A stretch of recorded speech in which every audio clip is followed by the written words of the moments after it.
Hello my dear friend, welcome back to our channel. तो आज की इस वीडियो में देखने वाले हैं हमारे एक नए इंपॉर्टेंट इंटरेस्टिंग टॉपिक के बारे में। ठीक है, तो आज का टॉपिक है हमारा कंपनी सेक्रेटरी के बारे में। आज की इस वीडियो में हम देखेंगे कंपनी सेक्रेटरी कौन होता है, उसका क्या रोल होता है।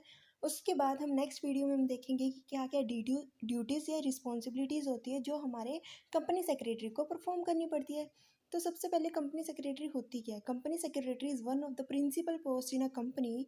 अ certified company security handle the legal aspect of a business enterprises or a sole proprietorship. A CS is responsible for maintaining and auditing the company tax return, keeping records, advising the board of directors regarding the financial health of the company, and ensuring that the company complying with the legal and statutory regulations. To be able to professionally practice company secretaryship, an individual has to complete professional training and pass examination. तो यहाँ पे क्या कहा गया है कि CS होता कौन है? सीएस जो है एक बहुत ही ज़्यादा इम्पोर्टेंट और हायर पोस्ट होती है किसी भी कंपनी में। सीएस क्या करते हैं? सीएस जो होते हैं हमारे जो कंपनी सेक्रेटरी होते हैं, उनको क्या पोस्ट जो है हैंडल करनी पड़ती है, क्या उनको काम करना पड़ता है? वो क्या करते हैं, उनको लीगल एस्पेक्ट्स जो भी बिजनेस एंटरप्राइजेज हो गए, कोई भी बिजनेस एंटरप्राइजेज है या फिर कोई सोल प्रोप्राइटरशिप का बिजनेस है, तो उनके जो भी लीगल एस्पेक्ट्स होते हैं उनको हैंडल करना पड़ता है। ठीक है, और ये इनका काम क्या होता है? सीएस का काम होता है कि जितने भी ऑडिटिंग वगैरह होते हैं, जितने भी टैक्स रिटर्न वगैरह होते हैं, बुक्स कीपिंग होती है, इन सारी चीज़ों को मेंटेन करना। ठीक है, उनको चेक करते रहना कि जो भी रूल्स या रेगुलेशंस है इनके रिगार्डिंग, किसी भी कंपनी के लिए जो भी रूल्स रेगुलेशन गवर्नमेंट के द्वारा या किसी भी इंस्टीट्यूट के द्वारा बनाए गए हैं, तो प्रॉपरली कंपनी के द्वारा फॉलो किए जा रहे हैं या नहीं किए जा रहे। ठीक है, और कंपनी को बताना कि उनको कौन कौन से रूल्स रेगुलेशन जो है वो फॉलो करने पड़ते हैं, उनकी ऑडिट वगैरह को, कंपनी की जो टैक्स रिटर्न होती है, ठीक है, ये मेंटेन करनी पड़ती है। और साथ ही साथ बोर्ड ऑफ डायरेक्टर को जो है वो एडवाइस देने का काम होता है सीएस का, कि उनकी जो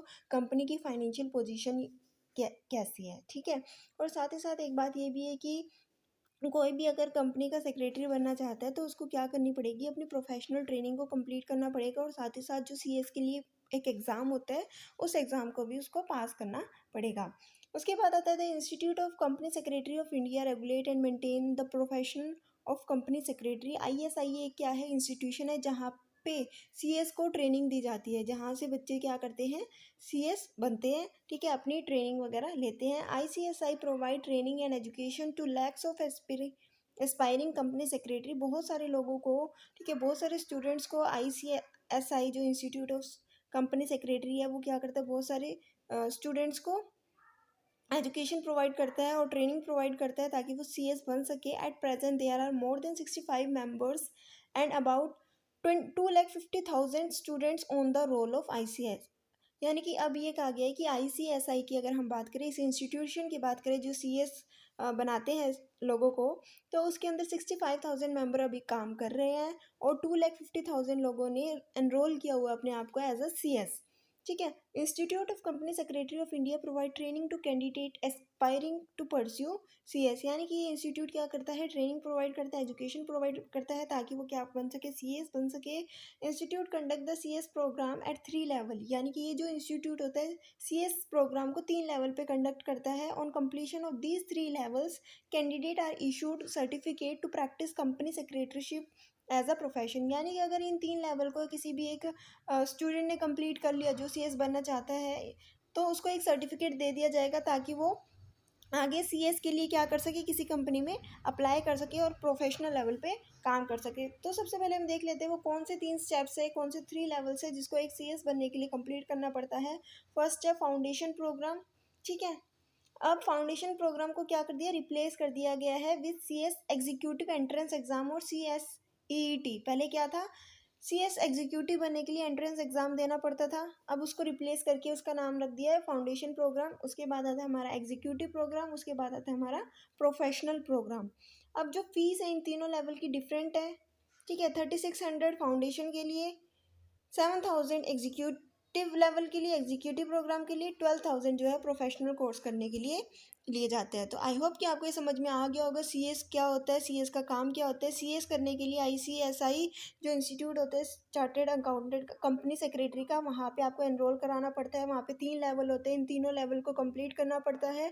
तीनों डिफरेंट लेवल की फ़ीस जो है वो डिफरेंट होती है। अगर कोई भी स्टूडेंट जो है वो एग्ज़ाम को क्लियर कर लेता है, उस एग्ज़ाम में पास हो जाता है, तो उसको सर्टिफिकेट इशू कर दिया जाता है ताकि वो सीएस के लिए एनरोल कर सके। अब बात करते हैं सीएस का काम क्या होता है। सीएस का काम होता है कि जो भी सोल प्रोप्राइटरशिप का बिजनेस है या कोई भी बिजनेस एंटरप्राइजेस में वो काम कर रहा है, तो उसके लीगल एस्पेक्ट्स को ध्यान में रखना, उसके लीगल एस्पेक्ट्स को हैंडल करना, यानी कि जो मेन रिस्पॉन्सिबिलिटी होती है सीएस की, वो होती है मेंटेन करना। क्या मेंटेन करना? कंपनी की जो टैक्स रिटर्न की होती है उसको चेक करना, ऑडिट करना, और साथ ही साथ कंपनी की जो भी फाइनेंशियल पोजीशन है, ठीक है, कंपनी की हालत कैसी है, फाइनेंशियल पोजीशन क्या है, उसके बारे में बोर्ड ऑफ डायरेक्टर को क्या करना है, एडवाइस देना, ताकि वो अपनी कंपनी की फाइनेंशियल पोजीशन के अकॉर्डिंग जो मीटिंग में प्रोग्राम करने वाले या प्लानिंग करने वाले हैं उसको डिसीजन ले सके। आई होप कि आपको समझ में आ गया होगा कि सीएस क्या होता है। वीडियो अच्छी लगी तो वीडियो को लाइक करना, शेयर करना और सब्सक्राइब करना मत भूलना। नेक्स्ट वीडियो हम देखेंगे ड्यूटीज़ क्या होती है सीएस की। Thanks for watching.